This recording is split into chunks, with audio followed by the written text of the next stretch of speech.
Everyone, does that help being on the mic? Okay, for you online, give a thumbs up if you can hear us okay. Looking good? All right, thank you all so much. My name is Arielle Jennings, and I'm just going to quickly introduce myself and how we're related to this event today. I am one of the co-leaders of the Rhode Island Civic Learning Coalition. I'm a coalition that was founded early last year, to really bring the community together to ensure civic learning for all people in Rhode Island. And really in our first year and a half, we focused on what that means for civic learning for young people. So how do we ensure that young people, especially those with the least access to high quality civic education, those most marginalized from our democratic system, engage in civic learning? And so a huge part of that is to partner with the public education school system to figure out how to deeply integrate civic learning in a K through 12 context and beyond and before, of course. So we're really excited to partner with RIDE today to host this Civics Town Hall. For those of you virtually, we know some of you, but good to meet you, and thanks for those we don't know today for being here. We also just would love to plug the coalition as something that is open to all, and we would love for you to consider joining if you haven't already, or share knowledge of the coalition with others. If we go to the next slide, I think we have a website, which is ricivics.org. Very easy. And you can find out lots of information about us, and we are growing, we are excited. We are also co-led by youth. So we have 6 incredible youth fellows that lead the coalition alongside adults in a truly intergenerational partnership to do this work. So thank you so much, and thank you to RIDE for being here and speaking to us about the important topic of our high school regulations and civics in particular. Awesome. Thank you very much, Arielle, and thank you to everybody who's here with us today in person, and to everybody who's joining us by computer. Thank you, guys. We really enjoyed these types of settings and the ability to kind of come together, to be able to share out on a proposal, and then be able to have ideally a targeted, structured conversation to get your thoughts, your feedback on the proposal. We've got some really exciting stuff related to civics that's included, and a lot of other areas that we're really excited about to hopefully help change the high school experience. So our goal is to kind of walk through probably about a 15-20 minute presentation that will go through the full proposal. And then what's been kind of most valuable is that kind of dialogue back and forth, which again, I think is at the core of civic engagement and civic participation. We have learned a ton from people throughout the public comment process. It's that we've actually had the most public comment on these regulations and any version of regulations in the history of K-12 education in Rhode Island. But we've learned a ton from everybody, and again, are really eager to get the feedback from folks in the room and on the Zoom today. So we'll walk through the deck. So the work in earnest started about 3 years ago. We had a group of high schools that came together to really reimagine what the high school experience looked like, and to really reimagine themselves. We brought school teams throughout the state, kind of through a 6-step process to hopefully help change what high school looked like. We learned a lot from this process. When we went through it, schools really tried to create the best version of themselves. But when we went through that and we talked with our school teams, we noticed that our regulations were preventing many of our schools from being able to deliver and provide their kids what they wanted. And so it was really a challenge that we gave to ourselves. So last summer in June. Yep. Just talk into the mic. Thank you. I'm like a chronic low talker. Can you hear me? Is that Better. I have to get really intimate with the mic. That's good. So last summer, in June, we created what we called the Rematching High School Working Group. It was a group that was open to folks throughout the state who had a passion, a will, and a vision for helping improve high school. We actually partnered together with the Civic Learning Coalition and Generation Citizens to be able to share out some information there. But we brought folks through different data points and information related to the high school experience for our kids. It was deeply grounded in student surveys, student feedback, and kind of what the overall experience looked like for all of our kids. That culminated in a presentation at the end of November, which was ended up being our proposal to the K-12 Council on changing the regulations.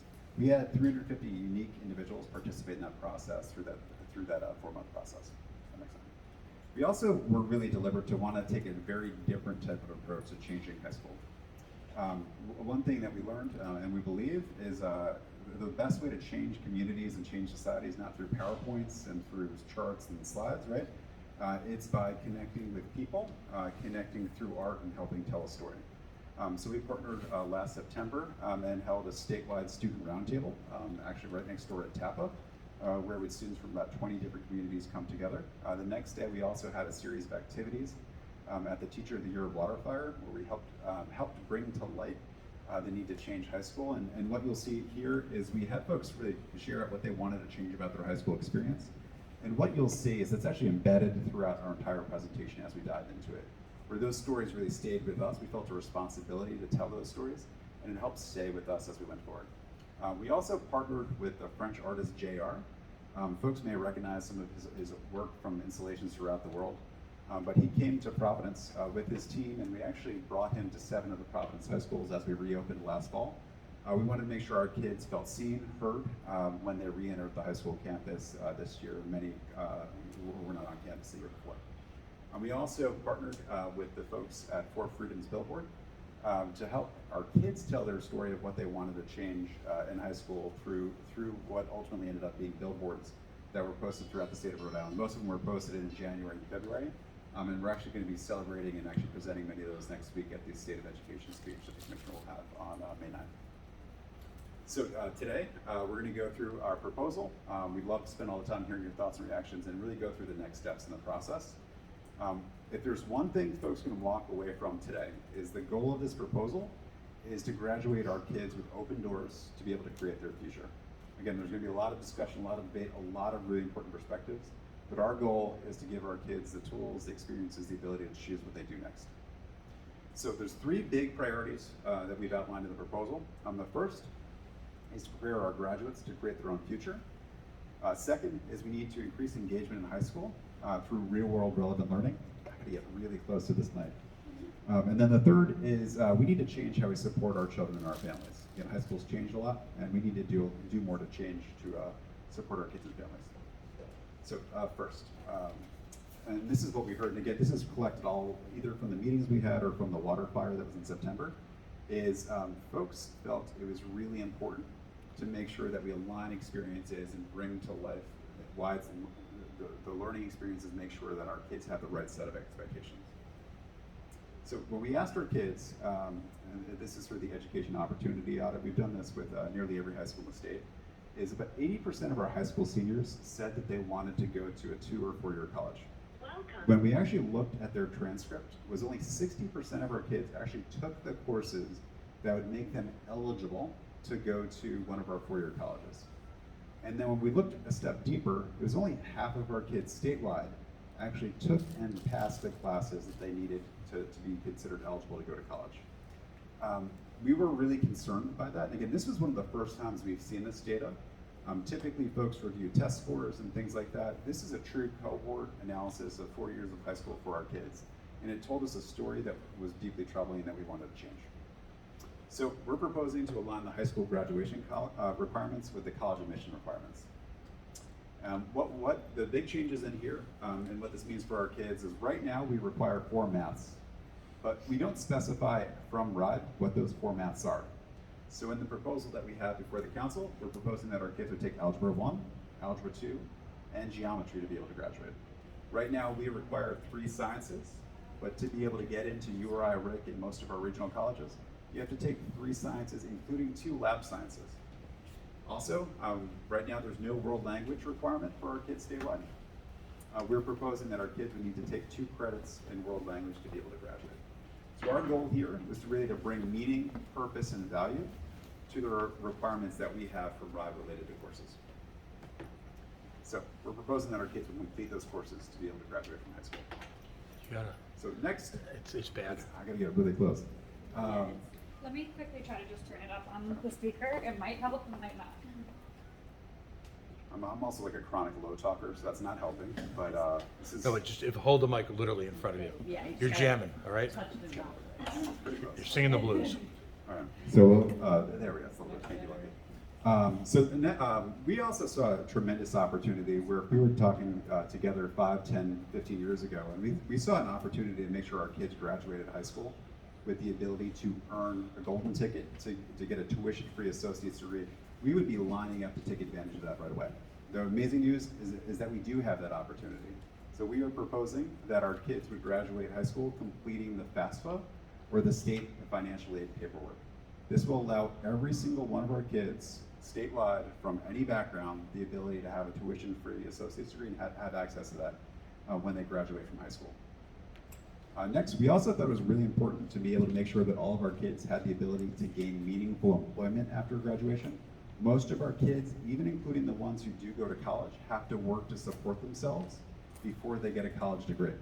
So we wanted to make sure our kids graduate high school with a resume to be able to help them gain employment after graduation. Priority 2, this is related to increasing real-world relevant learning. So what we heard loud and clear, the message, is there's a lot of things that our kids want to learn that are not a part of the high school experience. And again, you guys are at the forefront of this. And again, this is not tailored for this audience, but nearly every conversation we have with kids is they want to learn about civics, they want to learn about financial literacy, and they want to learn skills that are going to help them succeed after graduation. When we asked them how they felt they were being prepared, is about only half of our kids statewide felt like they had the ability to pursue their passions in high school. That's obviously deeply troubling. And just going a step deeper, there's only about 1 in 4 kids felt like their courses always gave them useful information for their future. Again, when we talk with our kids, and again, I'm sure many of you have, is our kids feel bored, they feel disconnected in their learning from where they want to go, and we're proposing to change that. So we want to make sure our kids are engaged, that we hear their voice, and it's helping shape the direction of where we're going. So first is we are proposing that our kids would demonstrate proficiency in civics to graduate from high school. We know that the legislation was passed last year, but we felt it was really important to be able to elevate this into the secondary regulations and the work and support that we give from RIDE.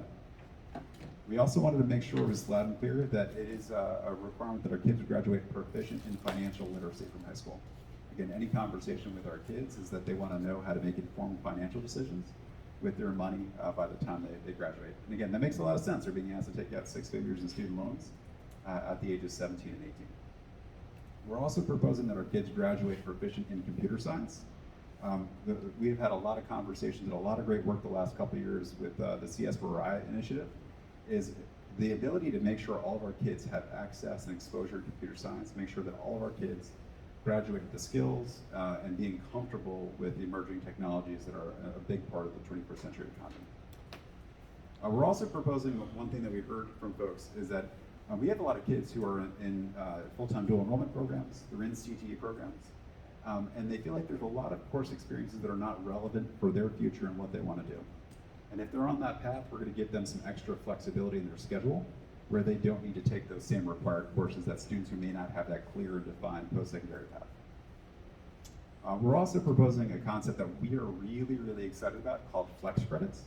The idea behind flex credits is instead of having students learn kind of disconnected academic subjects, is could we bring together things that help induce passion, that connect with our kids, that help perhaps, let's say, connect civics to an ELA class, or perhaps where we have students who are in a CTE program, perhaps are passionate about engineering, where we could help infuse mathematics class that's through the lens of engineering. And our hope there is to really bring to light a lot of the learning that our kids want to be able to help them more deeply engage in school and hopefully go deeper in their work.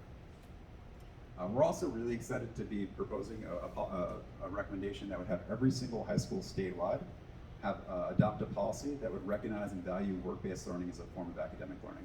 We have a ton of kids right now who are in CTE programs who are doing hundreds, if not thousands of hours of work-based learning, and today they're getting no academic credit for it. They should be. With this policy, we'll make sure that our kids get academic credit for that work-based learning time that they're doing. We're also proposing to help kind of update and revitalize the diploma endorsements. This is an area that I think has a tremendous amount of potential. But about 5 or 6 years ago, we created diploma endorsements. They were created to help differentiate students who had a passion to go in a certain pathway. It could be STEM, it could be the humanities, it could be CTE, but the goal, but what we lacked to do when we first created this was really tie it to something that was meaningful for colleges, universities, and employers. What we're proposing to do is to bring together those groups to be able to make sure those endorsements, which go on a student's diploma, have the ability to have them stand above the heap when they apply for college or when they apply for jobs. So we're going to bring together working groups of folks over the next couple of years to be able to make sure that those endorsements are meaningful and valuable for all of our kids. Priority 3 is high school has changed a lot over the last 40 years. We want to make sure we change how we support our kids and our families. So what we heard loud and clear, and I think the statement in the middle is the one that's really stayed with me the most, is the burden to access resources is always falling on kids and their families. And how do we change that? Again, in our proposal, we're aiming to do just that. So right now, a lot of folks don't know this, but right now, our kids in high school are spending the most amount of time on their schoolwork than students at any point in time in the history of the country. There's actually a survey every 10 years that the Census Bureau does, where folks of all ages track the amount of time that they're spending on school, work, things like that. And our kids, again, are spending about the same amount of time on schoolwork every day as they are sleeping. The other piece is our kids right now are taking the most rigorous coursework of kids in any generation in the history of our country.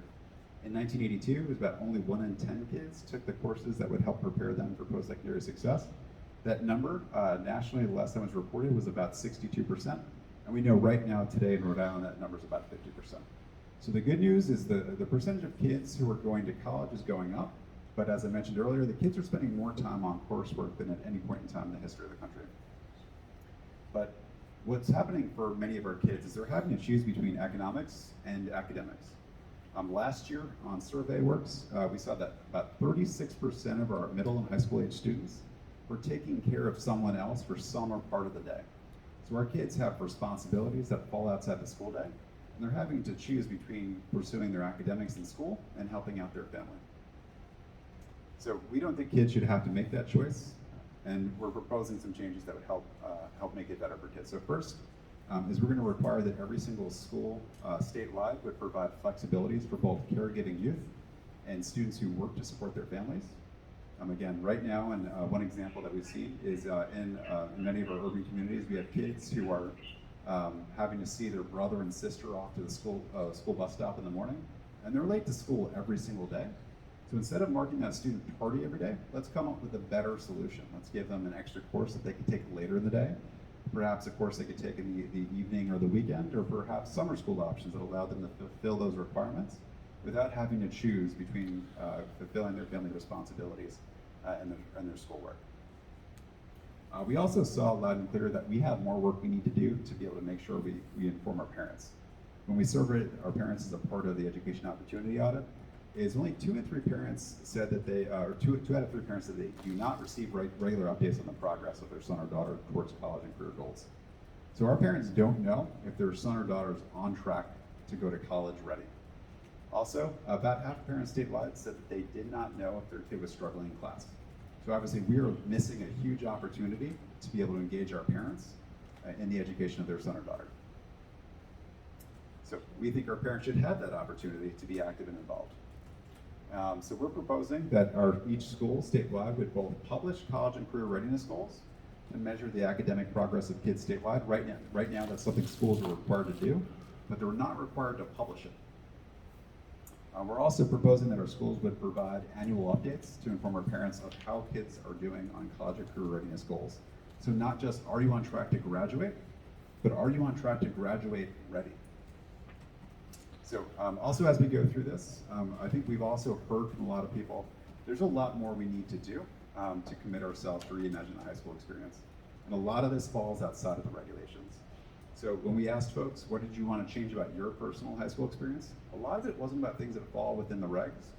It was about things like bullying, more inclusivity, and making sure we have more mental health resources and support for our kids. And as we go forward with this work, we need to recognize that this is just as important a body of work in terms of changing the high school experience for our kids as things like courses, advising, and things like that. So our proposal is really the next step in the journey. We right now are in the public comment period, where we, just to kind of go through, we drafted the proposal last June through December. We first brought it to the K-12 Council in December. The council then voted it to go out to public comment in February, and then the public comment period started on March 7th and wraps up next week on May 10th. Hopefully, if all goes well and according to plan, we will have final approval on the proposal in this summer. So we're really excited to be here. It's been a lot of fun. Again, we set some big goals. We wanted to have a ton of engagement. It's been really helpful to have these conversations, and again, the feedback has been really helpful to be able to make sure that the proposal aims to deliver, hopefully delivers on what it aims to accomplish. But we really want to hear from you on what you guys like, what you guys don't like, and also if there's things you think we need to change, tell us, let us know. We said this a bunch of times, but our goal isn't to be right. Our goal is to get this right for our kids, and hopefully have a proposal that comes together, hopefully hits on everybody's hopes, dreams, and aspirations for our kids. And it helps us deliver our kids the high school experience that we'd all like for them. So thank you very much, and we're excited to take questions.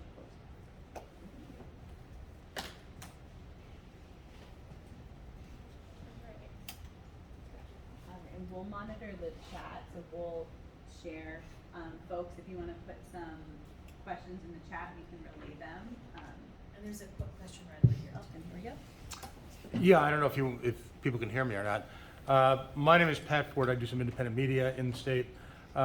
My two daughters are in their 20s, and they were able to successfully navigate post-high school education. They did not attend public schools here in Rhode Island. They attended prep schools. My question is, given the terrible test results, I question the move towards what I call softer, non-classroom education. It's two questions I've got. Number one, in addition to testing, what is the literacy rate of students here in Rhode Island? And when I say literacy rate, I mean not just being able to read functionally, but their ability to process information at a high level. Number two, what is the college graduation rate of students who enter college? And I understand that because of all the legitimate concerns you posted here, there are certainly students who do not fall within the 4-year time frame. But what is the graduation rate of students, say, within 8 years of college, knowing that some may avail themselves of community college? And if you don't address those things, quite frankly, my concern, and this is something in press conferences I routinely asked on Helica, was that should we, instead of focusing on work experiences and all this soft education, is it really time to get back to basics? And what I mean by that, I'm not trying to use that as a pejorative, I'm not trying to be condescending, but I know the challenges my daughters faced at some very high level universities, their ability not just to get into the school, but to compete at a moderate to high academic level.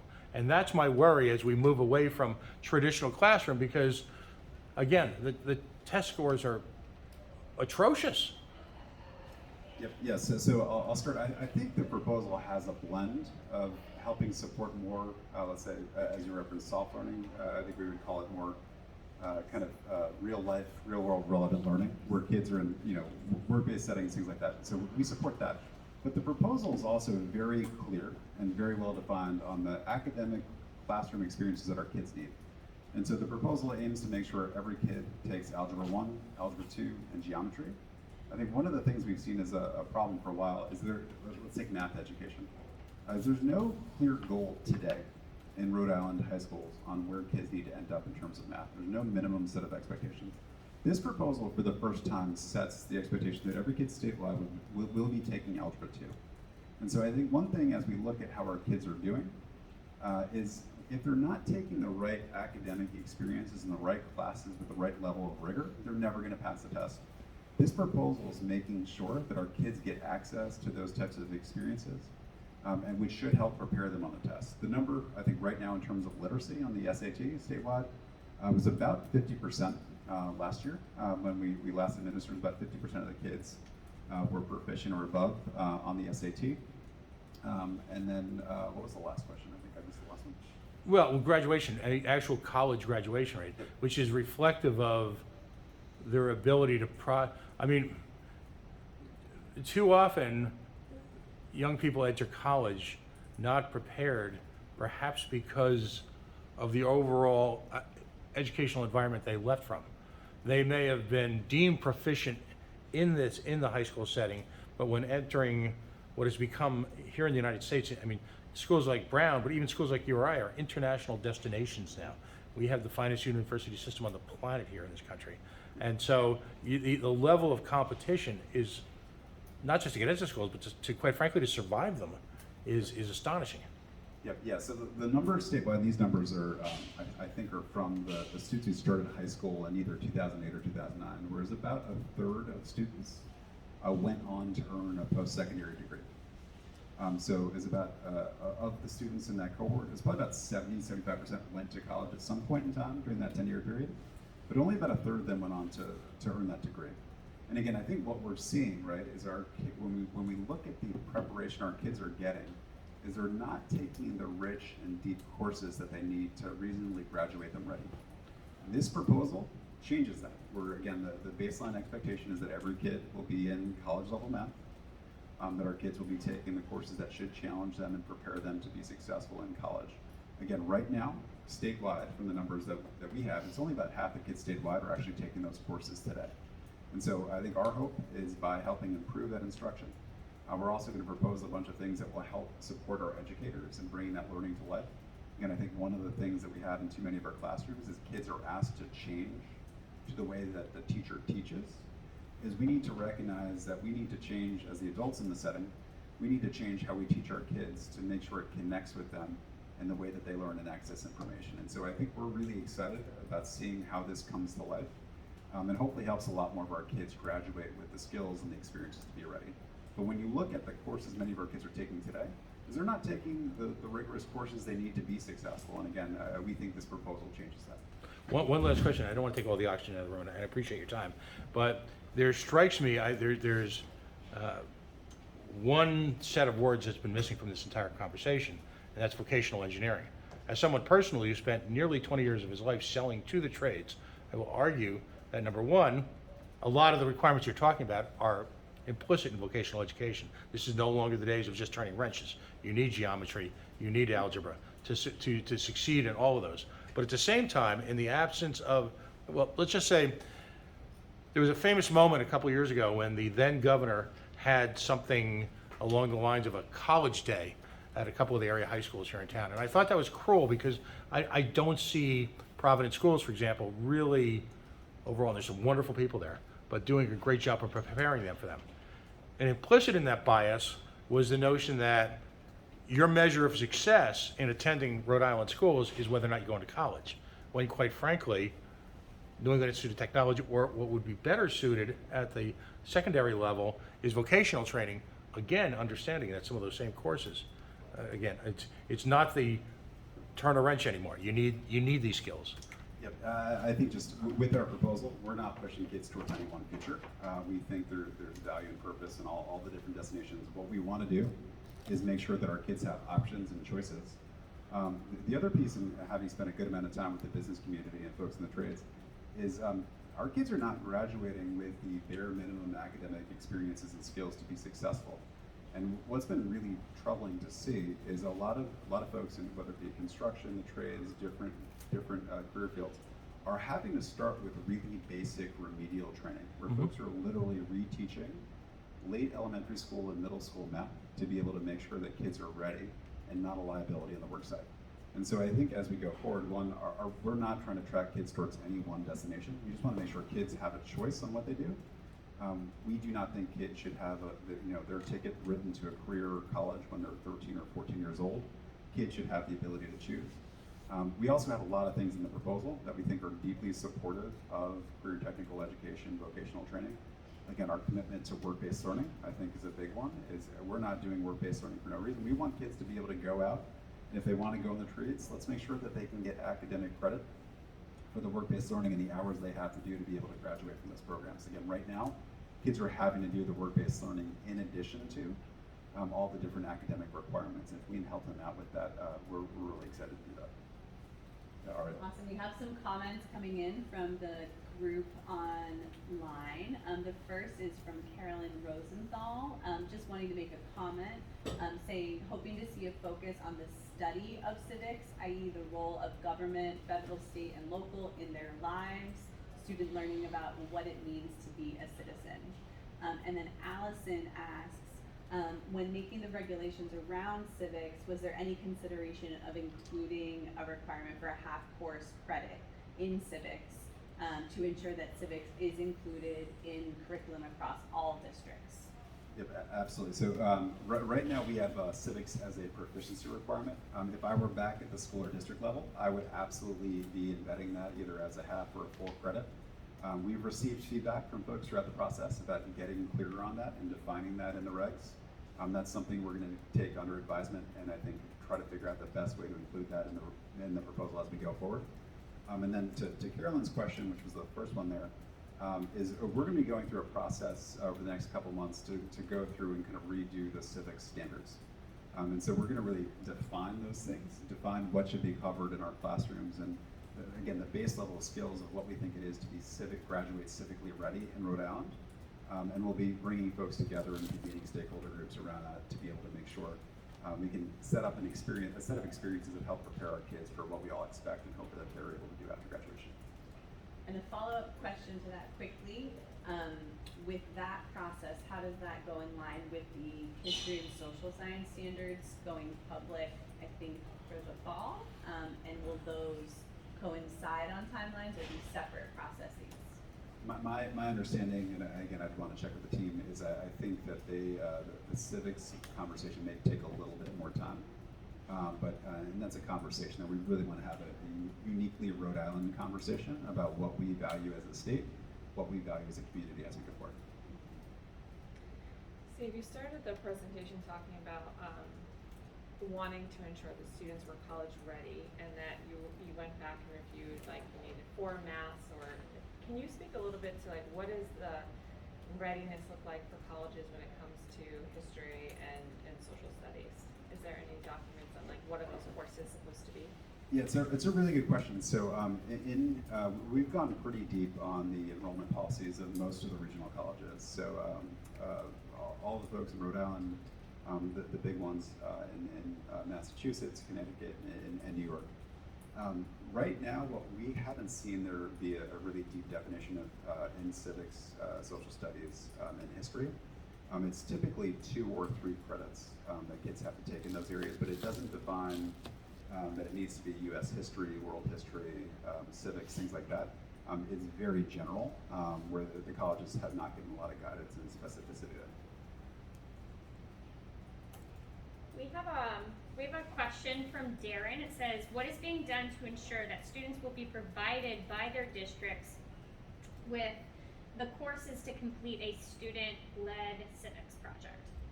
Yep. The resources, sorry about that. Darren, great question. So we right now are getting ready to start that work here at RIDE.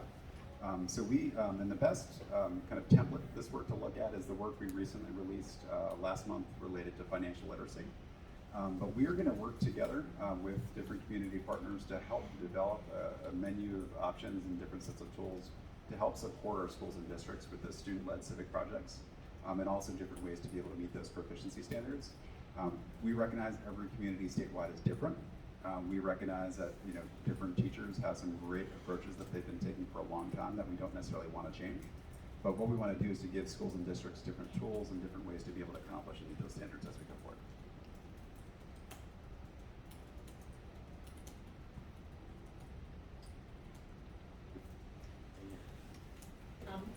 My name is Elizabeth. I'm from the Rhode Island Council for the Humanities. Thank you for this presentation. My question is about, these are big changes that you're proposing, which is good. I mean, it's good to be bold and ambitious and to do something that's going to be meaningful. How is RIDE going to be supported to do this? How are the schools going to be supported to do this? How are the teachers going to be supported to do this? Is the state going to invest in this, because that is what's necessary in order for it to truly work?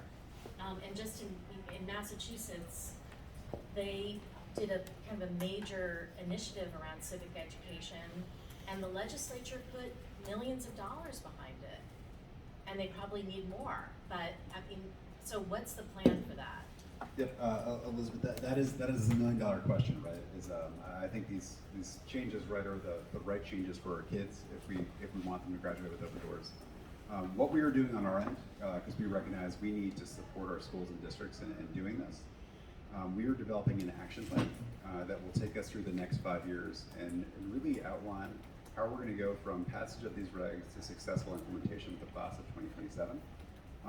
For some of those initiatives, we're going to be investing money in those. For example, there's work that we need to do statewide to be able to make those new math requirements come to life. And there's also a lot of work that we need to do to make the courses our kids take more purposeful, more meaningful. So we're going to bring together folks to help kind of redesign some of those courses. But there's also a lot of other things, and just some of it's basic systems and structures for dialogue and partnership and communication. And then some of it's, I think, will lead to those very natural conversations of how do we get folks to invest in our schools and our systems. And again, I think of the work we started a couple of years ago with the Computer Science for Rhode Island initiative, where we set a very clear, very bold goal, and we came up with a very reasonable plan to help make sure we had computer science in every school statewide in 18 months. And it worked, and it was successful. And my hope is throughout this entire proposal, whether it be civics, whether it be the new computer science proposal, whether it be financial literacy, is it really, I think, creates opportunities for us to be able to partner together and help support our schools. Again, the big piece that we've really, we're gonna have a mindful and watchful eye for is, and a big consideration we had in putting this proposal together, is we didn't want to put together a proposal that put the full weight of the regs on the shoulders of our kids. We wanted to make sure that we had an approach that we can make sure that the adults who lead our systems are making the changes needed for our kids. And so from our end, there's a lot of work that we're going to do to be able to make sure every high school and every community is prepared to support students with it. But our hope is that hopefully we're delivering what folks want, and hopefully when we deliver what folks want to invest in it and hopefully bring it to fruition. But there's meaning, there's purpose and value, I think, in every single one of those changes. And hopefully we can start to build those coalitions and bring folks together from different communities to invest in our schools. Thank you for taking the time to meet with us. My name is Mark Gardner, and I've been teaching at Cherrill High School since the 1980s. I also am the president of the Rhode Island Council for the Social Studies, and I'm state coordinator for Rhode Island Legislature. Some of the things I'm going to ask you are partly my teacher hat, some of it are part of just the social studies teaching community in general. So one concern that I had in looking at this is that the 20 course credits must include a number of things here. The school that I work at, though, we have a career technical program that is very robust, and looking at this, there's a number of things in here that are really going to jam that up. It's going to be, I'm not quite sure how students are going to be able to meet all of these requirements, plus do all the things, get the hours in that their programs require during tech. And again, some kids are going to college, but a lot of the kids in that program have already decided they're not going to college. They're going into a trade somewhere. They're going to go into nursing, they're going into HVAC, whatever they're doing. And it seemed to me that for those students, it would be more relevant to what they're doing to take a math course that is designed to what they're learning about rather than algebra and geometry. If a nursing student doesn't need a college level geometry class, then why are we making them do that? Why don't we give them a course that is going to be more aligned with where they're going and what they need? Then, what was the next thing I was going to say? So, I kind of question the value of like making kids do all this, world language and additional college prep stuff when they're already on a career path. That I think that these regulations could support a lot more. I don't even really see where this supports them at all. Another concern that I had is looking at the section 2.3.2, the real world relevant proficiency requirements. And the page before, I think, talks about 3 credits of history or social studies, but it's very vague as to what exactly that is. And that's been a question that, from my perspective as a coordinator for Model Legislature, I get to talk to teachers from all around the state that are involved in the program, and we're all wondering, what are we going to do for this? And some schools have already taken it upon themselves to start a civics course, like they're implementing it next year, and others, they're not sure how they would even fit that into their schedule if they don't completely revamp what they're already teaching in history and social studies. And then Civics is required starting in 2027, but we also already have requirements that we have to teach a unit on genocide, we have to teach a unit on Black Rhode Islanders. Looking at some of the recent laws that have passed and being involved in helping to rewrite the standards for social studies and history, it looks like Rhode Island history should be on that list too, if we're going to meet all the requirements of doing this.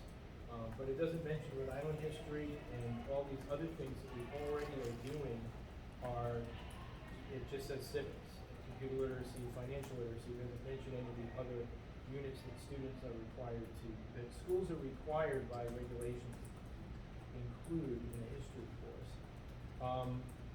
And then it says that we're going to engage stakeholders to adopt standards. And my question about that is like, when is that going to take place? And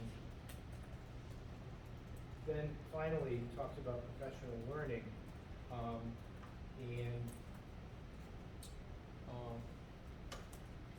The Rhode Island Council of the Social Studies is the formerly known as RISA, Rhode Island Social Studies Association.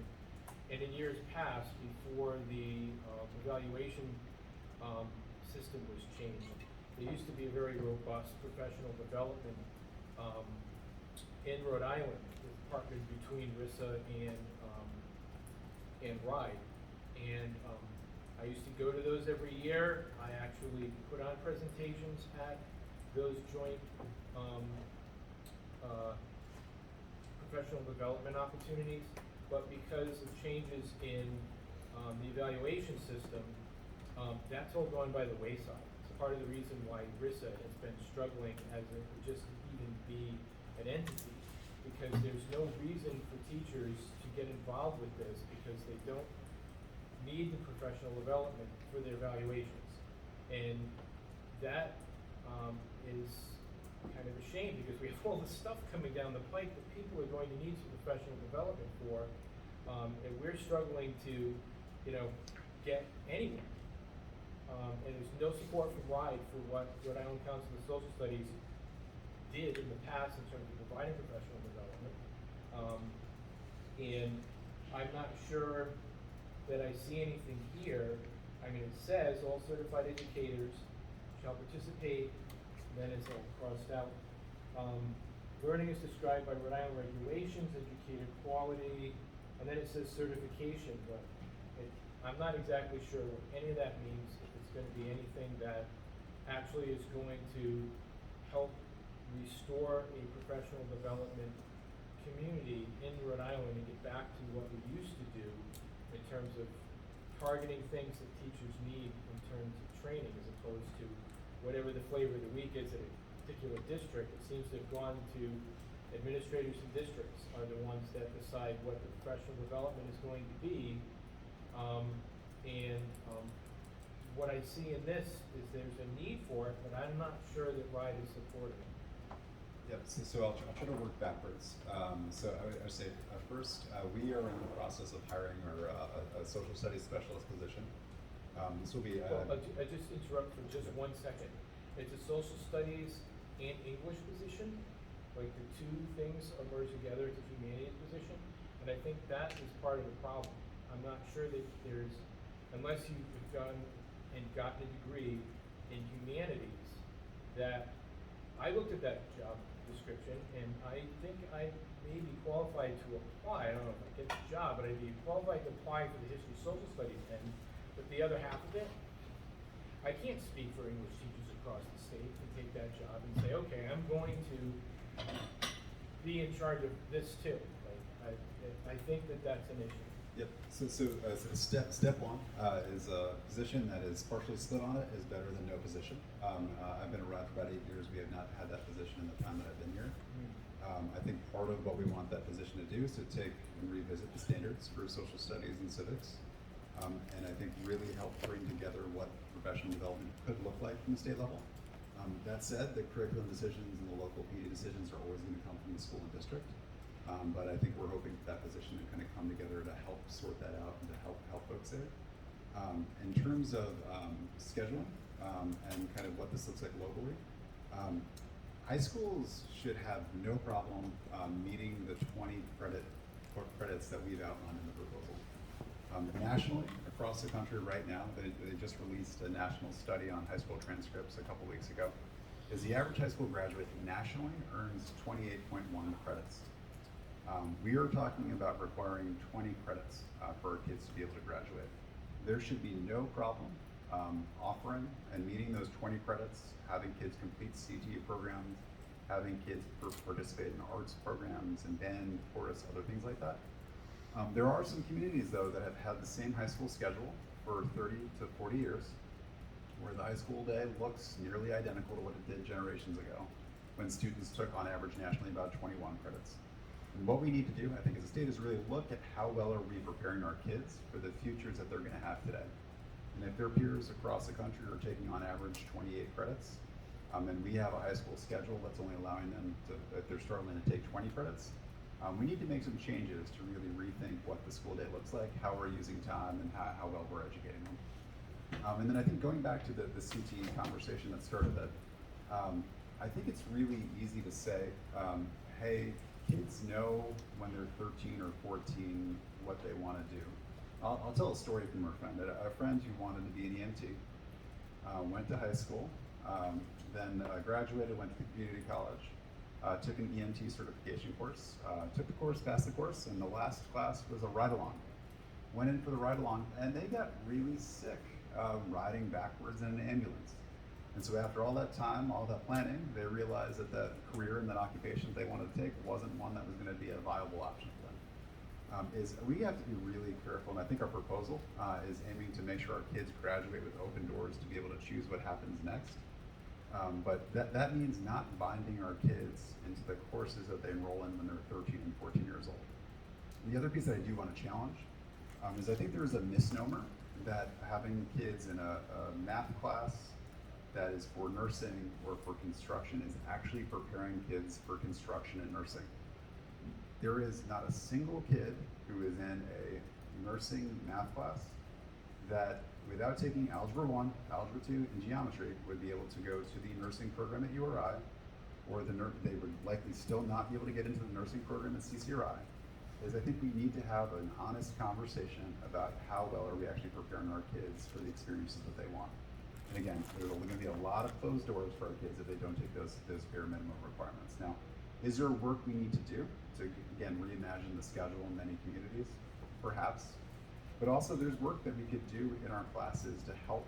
We have a school actually 2 buildings over that is a Rhode Island Nursing Institute Middle College charter school that they have students almost entirely from Providence and surrounding communities, that they're preparing those students, taking those courses that they're all contextually taught to students, again, standard aligned courses that are aligned to nursing careers. And students are getting their CNA in the 9th or 10th grade, and then they're taking the courses to be able to go on to a BSN program when they graduate. Each kid on average gets 6 to 9 credits from URI in terms of dual enrollment courses that they're taking. These are the types of experiences that we should be providing for our kids. Again, we shouldn't be kind of drawing down the rigor. We should be increasing the rigor and again, bringing meaning and purpose to the learning that all of our kids have. Do you feel like you're going to have to go to longer school days to accomplish this? I know that in Cumberland, where I live, the school days are uniquely short. Kids are getting into school at 2 o'clock in the afternoon. We run our schools in Rhode Island very often based on bus schedules. How does this all work together? Yep. From here, I think there's multiple different ways to be able to make sure we're graduating our kids ready. Having extended school day is one approach. I don't think extended school day is a requirement to be able to get there. It's really just how do you use the time that you have. And again, if we're not using the time that we have well and effectively, we're not going to get terribly far. But we have a lot of communities that are doing great, 6-hour school days, and they're able to accomplish all of this. We have there's schools out there that have kids in the building for 8 hours that are struggling to graduate kids ready. Yep, Arielle. We have a question coming in from the chat from Carol, different Carol, that is, has the state allocated a budget specific to civics education? And I will add, if not, how does one envision, just zooming in on civics, although every subject will need this, resources, where would resources come from in an imagined future budget to support some of the professional learning? And would RIDE take ownership over that at the state level, or really leave districts to figure it out? Yep, so there's a variety of different ways that we tend to support different initiatives. I think one is sometimes we'll get funding through the state general fund. That would either come in through an ask from us to our budgets get submitted to the Division of Administration. We can make an ask for different positions, different roles. Sometimes we get it, sometimes we don't. Sometimes the governor can put that in the budget, or the legislature can put that in. Those are typically the state funding sources. We also at times will partner together with different organizations to get philanthropic dollars to be able to invest in things like PD. Sometimes we do a hybrid. The computer science example that we had, we've been able to take the state dollars and combine that with sometimes private dollars to be able to amplify the impact of the dollars that we do. So I think we're going to look at all those different sources to be able to figure out how best to develop an approach for civics. And does RIDE plan on offering statewide PD or providing high quality curricular examples or resources, or having districts have an independence in deciding all of that? Yep, so I think we would like, so the approach isn't final and isn't set, but I think we'd likely start with the standards. Standards is step one. Make sure we have clear defined standards that are relevant and meaningful for our kids and kind of what we all value for our kids today. Then from there, identify the instructional materials, which could be a match. Again, we don't like to require, but what we'd like to do is to vet and make sure that folks know that these do meet the expectations. And what that then allows us to do is it makes it a lot easier to offer and get economies of scale to offer statewide PD. So that approach has worked very well with ELA, with math, and with a handful of different activities. And I think would likely be an approach that would be successful for us with civics and with social studies.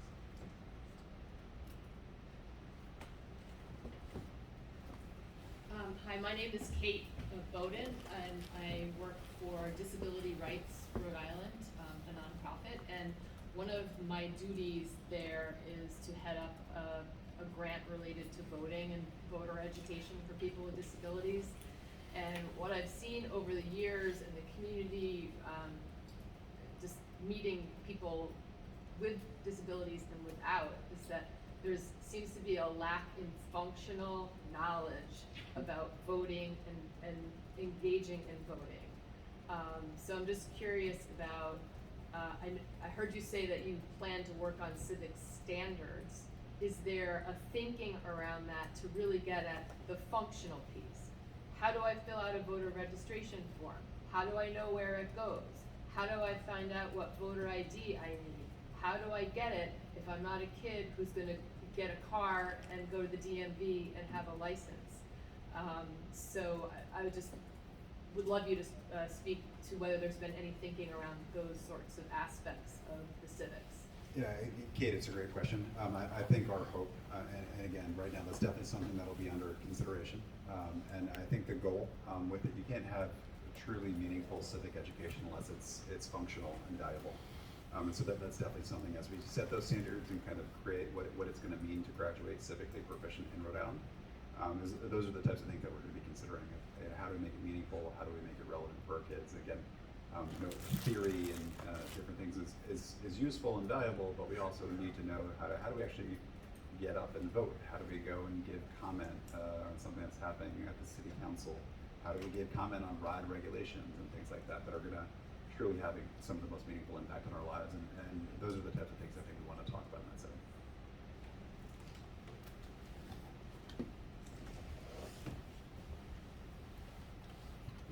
Thank you for this presentation. My name is Michelle Bruscho. I have been a public educator for more years than I would admit in this room, and I am currently teaching at the college level. I also serve on the school committee in my town. So I'm looking at, not specifically at the civics aspect of this discussion, but I'm a math educator. I'm doing the arithmetic here. You're requiring 20 credits, and you're saying that there are 3 discretionary credits. But what you said a few minutes ago in response to a question, does that mean that you're requiring 20 credits, but expecting the districts, the LEAs, to require more than 20 credits. So I'm not aware of a single school district in Rhode Island that graduates kids with, I believe the lowest I've seen is 24 credits. So our requirement is 20. I think we expect there to be more opportunities, right? Because we don't get into and define all the different electives and some of the other experiences that are out there. So I would say for kids to graduate truly ready, I think folks at minimum should have kids graduating with at least 28 credits. But we do have some schools. We have one school in South County that's going to be transitioning to trimesters next year. That'll give their students the ability to earn 36 credits during their 4 years of high school. And I think we need that type of creativity to help folks really unlock how do we connect kids to what they care about and give them the meaning, the value, and the vision, the purpose for their coursework. Do you mind if So, in my opinion, that needs to be made clear to the LEAs, because the way that this regulation is written, it comes across as if 20 credits, and the LEAs have to figure out how to get in the additional 3 credits, how to fit in the 100 minutes of required health and PE per week that's required by state law, the computer science that RIDE is wanting to require, and also allow for the arts. I would also like to agree with the gentleman from Charahoe with regard to our students that are enrolled in CTE programs. Many of those CTE programs, especially after they get through their initial year or so, require double blocks of time, and that means that they might not have room in their schedule, even if that district requires 24 or 28 credits. They might not have room in their schedule for all of these. The other thing that gravely concerns me is the fact that every student this is number 8 in section 2 point something or other. The pages on this are not numbered. Every student shall be required to attempt the credit sequence stated. So our students with special needs have to attempt and fail the world language credits before they're given an exemption. I think Paul Sherlock is rolling in his grave. Yep, so that's a section that we've gotten a good amount of feedback on. I think just to state where we are as a state right now. So statewide right now, it's 1 in 8 of our different labeled students is taking the courses that would graduate them eligible to go to URI and RIC. That number is far too low. I think we're working to refine some of the wording there. Our goal is to make sure we don't have an approach towards educating our kids with disabilities that takes nearly every single one of them off the track of graduating with the open door towards college. What our proposal is trying to do is to make, when kids are taking off that path, to have it be more contextually appropriate and tied to their disability.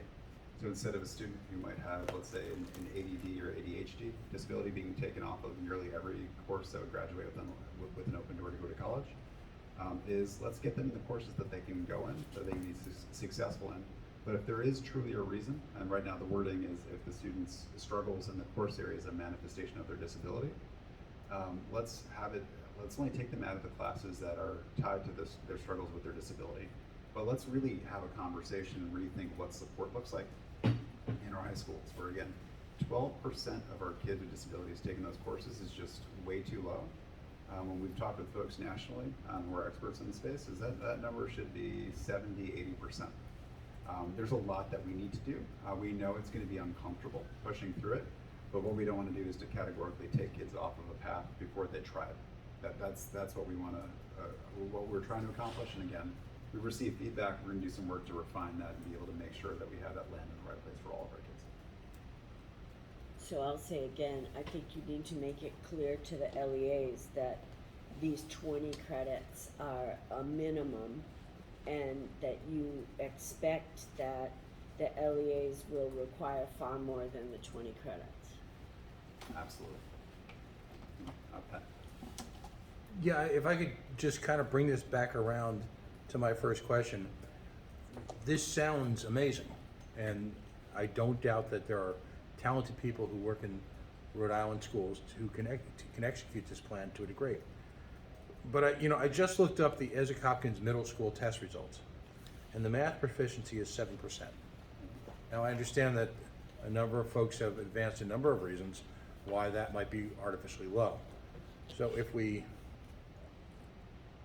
quadrupled it, you would still have incredibly reading proficiency, 14%. How could we advocate for fundamental change at the high school level if in fact at an important middle school our children are just chronically unprepared? So I just want to, again, these are great ideas, and it's great to see positivity moving forward as opposed to this sort of morass that we find ourselves in. But the scores are the scores, and these children are not even remotely prepared to work at the type of levels that you're talking about. A 7% math proficiency does not lead me to believe that advancing in Algebra 2 and a geometry requirement, while a great idea, is going to be even remotely successful. Yep. So what I would say to that is the numbers are what they are. But what I would say throughout our system right now, and math I think is a perfect example, is right now in math education in Rhode Island, there is no destination for our kids to arrive at. Right? Like, how did we all end up here today in this room? Is we set a goal, we created a plan to get here. What we're saying in this proposal is for each of our kids, the goal, the destination for math education for our kids is that they will complete Algebra 1, Algebra 2, and Geometry. Right now, there is no goal that is set across the board, hence no reason to really figure out how do we make that learning come to life for our kids, because our kids get passed along and passed up to high school, regardless of how ready they are, because they get put into math classes that don't prepare them for anything. And so what we're saying is this is the goal, this is the destination, and then we're gonna have a really deliberate conversation of how do we help support more of our kids in succeeding with that. But again, we need to look at what's happening at a school like Hopkins to understand why our kids are not being able to achieve their full potential in math, because every kid can be successful. But we need to figure out how to make learning come to life in that school, where math instruction connects with all the kids that are in the classroom. And again, it's bold, it's aspirational, but our kids deserve nothing less. The kids at Hopkins and the kids at our other schools are fully capable. They have the potential to do it. We, as the leaders in the system, need to be able to put a firm flag in the ground to be able to say this is where we need to go, and we need to make sure we support all of those kids. The specificity you just offered around math and a pathway, have you thought about considering doing that same thing for the required course credits for history and social studies? It's a good question. We have not, but I think what we would like to do, and again, I think as we approach this, is we want to help support and give folks models on how to do this. And so I think what we'd love to do, whether it be in-state, out-of-state, internationally, is if there's different approaches, whether it be math, English, social studies, is I think we'd love to take models that are working and be able to elevate them to bring them to life for our schools and our communities, to give different models, right? The one thing that I've seen throughout my career is there's not one way to accomplish any of this. But if we're able to give folks 3 or 4 different models of this is what's working in one community, let's say this is what we're doing in Chero, this is working really well, this is what we're doing, let's say in Cumberland, this is working really well, and be able to highlight those pros and cons for folks so they can make the best choice for their community. But I think with social studies, and I think English and some of the other one, it's kind of less defined on what that progression looks like. It's really kind of a, it is a neat way though to kind of think about how could you kind of reimagine what that looks like and how to kind of culminate in a different set of experiences.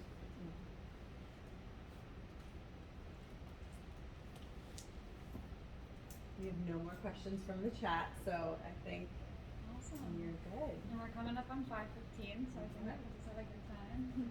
All right. Well, so everybody on Zoom and everybody in the room, thank you guys very much. I think this has been a really, the questions are these are the right questions. This is the stuff. This work is not easy. There's a reason why it hasn't been done before.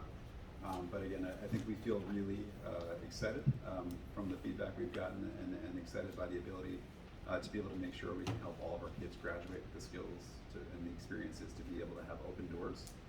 We would ask that everybody who has public comment, please reach out to Olivia Smith, so olivia.smith@ride.ri.gov. The public comment period is open until midnight on May 10th, so we've got a little bit less than a week left, hard to believe, but we're getting close to it, but make sure you get your comments in.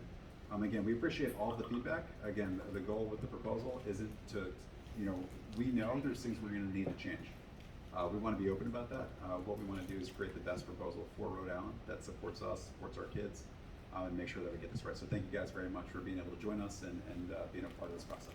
Thank you. Thanks everyone on Zoom. If you have any follow